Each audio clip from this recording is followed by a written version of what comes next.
Hello students, मैं उपासना आपके अपने YouTube चैनल ज्ञान ज्योति कैरियर में आप सभी का स्वागत करती हूँ। आई होप आप सभी ठीक हैं और अपनी पढ़ाई अच्छे से कर रहे होंगे। आज हमने कल के वीडियो में हमने जो बोला था कि आज हम हिंदी वर्णमाला के क्वेश्चन आंसर्स करेंगे। तो पहले एक बारी जान लेते हैं कि हमने 4 वीडियोस में क्या पढ़ा था। हमने सबसे पहले पढ़ा था भाषा के बारे में, ठीक है। फिर हमने पढ़ा था स्वर और व्यंजन के बारे में। फिर हमने पढ़ा अल्प प्राण और महाप्राण, और फिर पढ़ा हमने घोष, अघोष और सघोष के बारे में। तो आज उसी पर आधारित कुछ क्वेश्चन हैं जिनसे आपकी तैयारी भी अच्छी हो जाएगी और आपका रिवीजन हो जाएगा। फिर आप सभी कमेंट में बताइएगा किसका कितना कितना स्कोर रहा, ठीक है। पहला क्वेश्चन हम करते हैं। पहला क्वेश्चन कौन सा है? निम्नलिखित में से कौन सा अमात्रिक है? अमात्रिक का मतलब जिसमें कि कोई भी मात्रा ना हो। तो आप सभी पहचानिए इनमें से कौन सा अमात्रिक है जिसमें एक भी मात्रा नहीं है। मात्रा हमारी कौन कौन सी होती थी? बड़ा आ, छोटी ई, बड़ी ई, उ, ए, आए, ओ और औ। ये हमारी मात्राएं होती थी, ठीक है। तो अब इसमें से आप पहचानिए इसमें से कौन सा अमात्रिक है जिसमें कोई भी मात्रा नहीं है। पहला ऑप्शन देखिए, पहले ऑप्शन में कारखाना, यानी इसमें ये मात्रा लगी हुई है, इसमें ये मात्रा लगी हुई है, इसमें ये मात्रा लगी, यानी कि ये हमारा आंसर नहीं है। दूसरा ऑप्शन देखते हैं, इसमें माँ में छोटी ई की मात्रा लगी है और ता में बड़ा की मात्रा, यानी कि ये भी अमात्रिक नहीं है। अब ये हमारा डी नंबर का ऑप्शन है। इसमें देखिए यहाँ पर मात्रा लगी है और यहाँ पर मात्रा लगी है, इसका मतलब है ये भी हमारा आंसर नहीं है। तो हमारा आंसर कौन सा है? सी नंबर, क्योंकि ना इसमें मात्रा है, इस पूरे वर्ण में या पूरे शब्द में कहीं पर भी मात्रा नहीं है, इसलिए हमारे पहले क्वेश्चन का आंसर क्या हुआ? कलरव। अब हम दूसरा क्वेश्चन करते हैं। अब हम करेंगे दूसरा क्वेश्चन। दूसरा क्वेश्चन क्या है हमारा? छ वर्ण किसके योग से बना है? छ यानी कि हमने पढ़ा था संयुक्त व्यंजनों के बारे में। किसके बारे में? संयुक्त व्यंजन। संयुक्त व्यंजन कौन कौन से होते थे हमारे? छ, त्र, ज्ञ और श्र, ठीक है। तो हमने जब संयुक्त व्यंजनों के बारे में पढ़ा था तो हम इसमें जानते थे कि ये हमारे 2 वर्णों के मेल से बनाए जाते हैं। तो जो हमारा त्र था ये बनाते थे हम किससे? अधता प्लस र से। और ज्ञ किससे बनाते थे? अधजा प्लस इया से। और श्रा किससे बनाते थे? अधसा प्लस र से। इसी प्रकार छ किससे बनाते थे हम? अध क प्लस स से, यानी कि पहला ऑप्शन हमारा ठीक है। अब हम तीसरा क्वेश्चन करेंगे। तीसरा क्वेश्चन क्या है हमारा? हिंदी शब्दकोश में अंग व अह किस वर्ण के साथ आते हैं? यानी कि वो पूछ रहा है कि जो हिंदी वर्णमाला में हम अंग और अह लिखते हैं ये किस वर्ण के साथ बनाए जाते हैं। तो हमारा जो अ के साथ तो हम बना नहीं सकते, क्योंकि अ तो हमारा आ से मिलकर खुद ही बना होता है। अंग तो ये आहा खुद ही है, ये भी आ से मिलकर ही बना है, और ये बड़ा आ ये भी आ से मिलकर बना है। यानी कि जब भी हम अंग और आहा को बनाएंगे तो अ के ऊपर एक बिंदी रख देंगे तो ये बन जाएगा हमारा अंग, और अ के पीछे 2 बिंदी रख देंगे तो क्या बन जाएगा? ये आहा, ठीक है। इसका मतलब है कि ये हिंदी शब्दकोश में अंग व आहा आ वर्ण के साथ आते हैं, यानी कि इससे मिलकर बने होते। अब हम अगले क्वेश्चन करेंगे।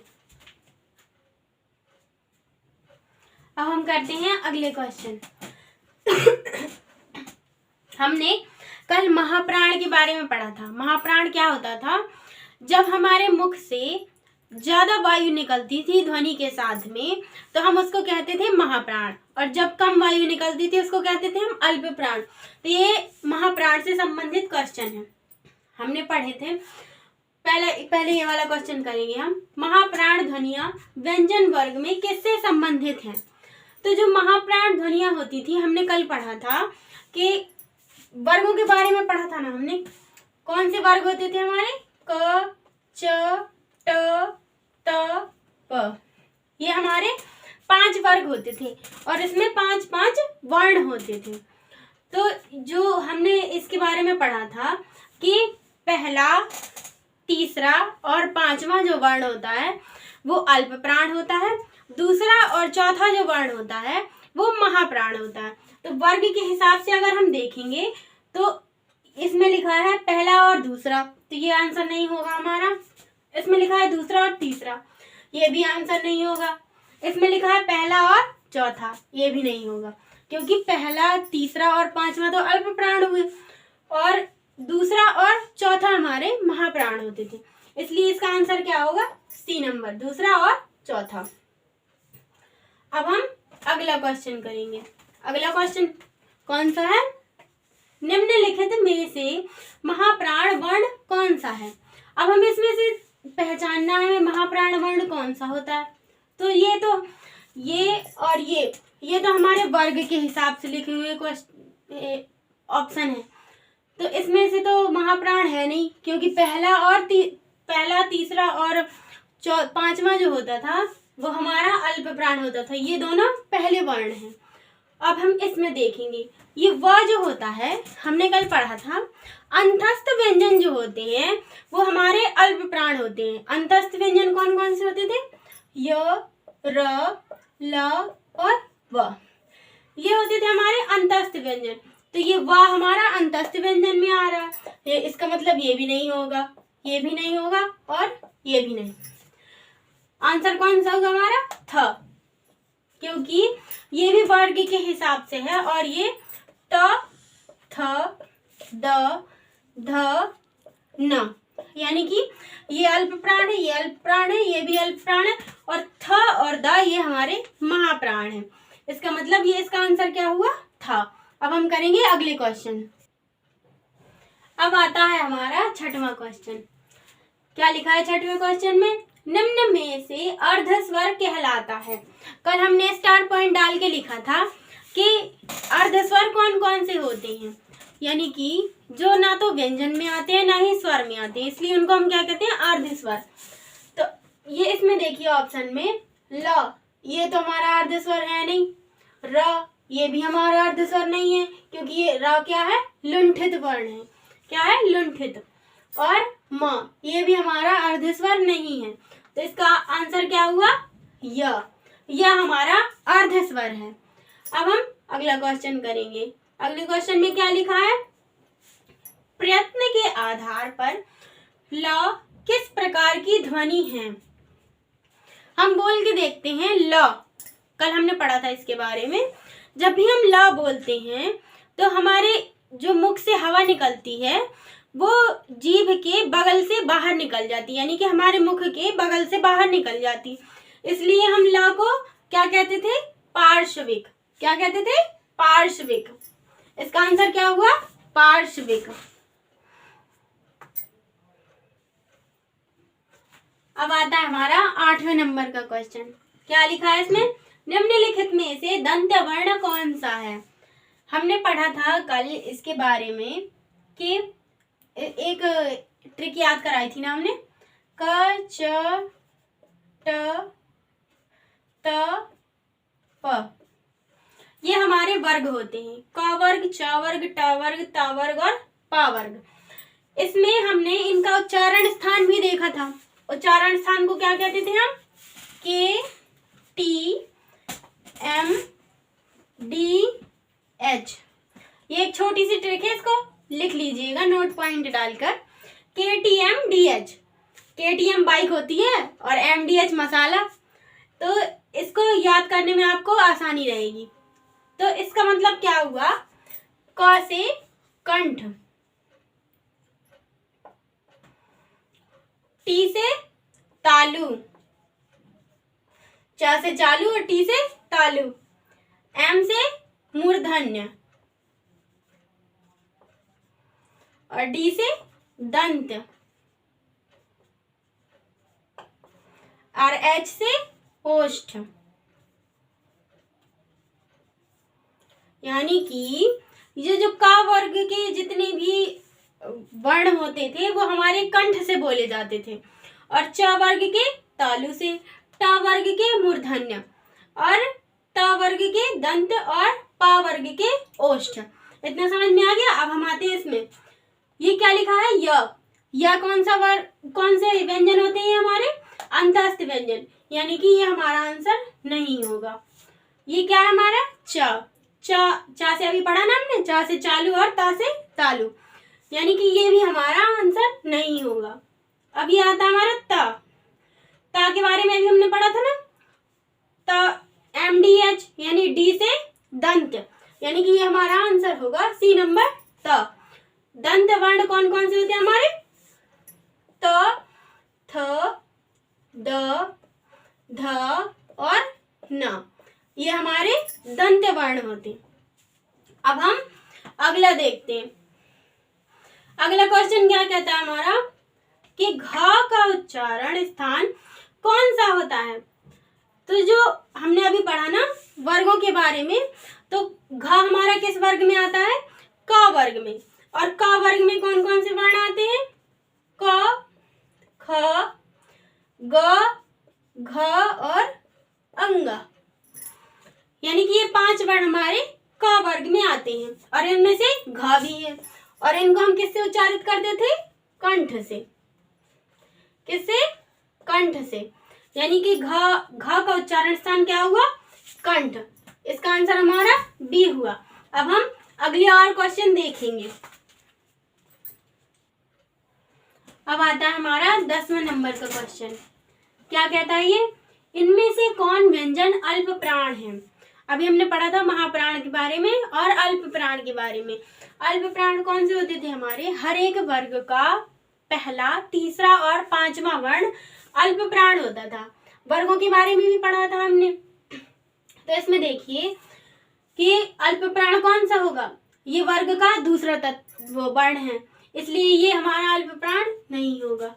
और ये भी हमारा वर्ग का दूसरा वर्ण है, थ वर्ग का दूसरा वर्ण है ना, त के बाद था आता है, इसलिए ये भी हमारा अल्प प्राण नहीं होगा।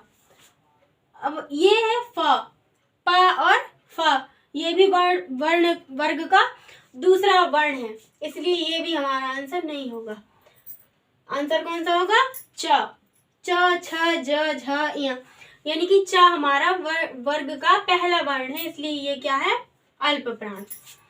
इसका आंसर होता है च। अब आते हैं हम 11 नंबर के क्वेश्चन में। ये क्या है, इनमें से कौन सा वर्ण स्पर्श व्यंजन नहीं है।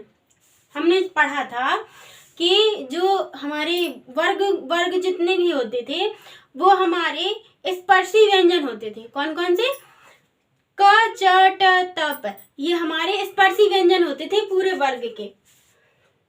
इनमें से अब हम देखते हैं कि इनमें से स्पर्शी व्यंजन वाला कौन सा नहीं है। तो ये देखिए, का वर्ग का है, ये चा वर्ग का है, ये टा वर्ग का है, इसलिए ये तो हमारे स्पर्शी व्यंजन हैं तीनों। पर यह जो है ये कौन सा है, अंतस्थ व्यंजन है, इसलिए ये हमारा स्पर्शी व्यंजन नहीं है, इसलिए आंसर क्या हुआ, य। अब हम करेंगे अगले क्वेश्चन।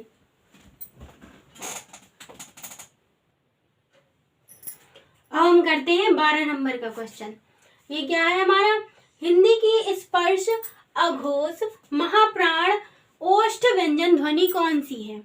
यानी कि एक जो वर्ण है उसमें वो स्पर्शी व्यंजन भी होना चाहिए, अघोष, महाप्राण भी, और ओष्ठ व्यंजन। यानी कि हमने पढ़ा था स्पर्शी व्यंजन कौन कौन से होते थे हमारे, क, च, ट, प, ये हमारे स्पर्शी व्यंजन होते थे। अब इसमें से हमने पढ़ा था कि इनके उच्चारण स्थान के बारे में पढ़ा था, K, T, M, D, H, H यानी ओष्ठ। ओष्ठ कौन से होते थे हमारे, प वर्ग के। अब हम इससे पता कर सकते हैं ना कि हमारा ओष्ठ व्यंजन कौन सा हुआ। अब हमने प वर्ग को लिखा, प, फ, ब, भ और म, ये हमारे ओष्ठ व्यंजन है। अब हम इसमें देखते हैं कि महाप्राण कौन से होते हैं। महाप्राण कौन से होते थे, दूसरा और चौथा वर्ण हमारा महाप्राण होता था, यानी कि फ और भ, ये दोनों हमारे महाप्राण हैं। अब हमें इनमें से भी तो एक चुनना होगा ना। अब इसमें हम देखेंगे अघोष कौन सा होता है। अघोष कौन सा होता था, हमारा पहला और दूसरा वर्ण जो होता था वो अघोष होता था, और तीसरा चौथा पांचवा वर्ण जो होता था वो सघोष होता था। इसलिए हमारा आंसर क्या होगा, सॉरी ये है सघोष। ठीक है, तो सघोष कौन सा है इसमें हमारा, भ, यानी कि इसका आंसर क्या होगा, भ। पहला ऑप्शन हमारा सही है, इसके हिसाब से पहला ऑप्शन हमारा आ रहा है। अब हम देखते हैं दूसरा क्वेश्चन। दूसरे क्वेश्चन में क्या कह रहा है, हिंदी की स्पर्श सघोष महाप्राण दंत व्यंजन ध्वनि है। तो दंत कौन से होते थे हमारे, त, थ, द, ध और न।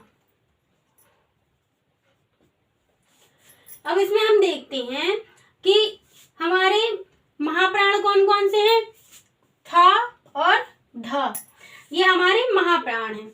और इसमें से अघोष कौन सा है, थ, यानी कि इसका आंसर क्या हुआ हमारा, थ।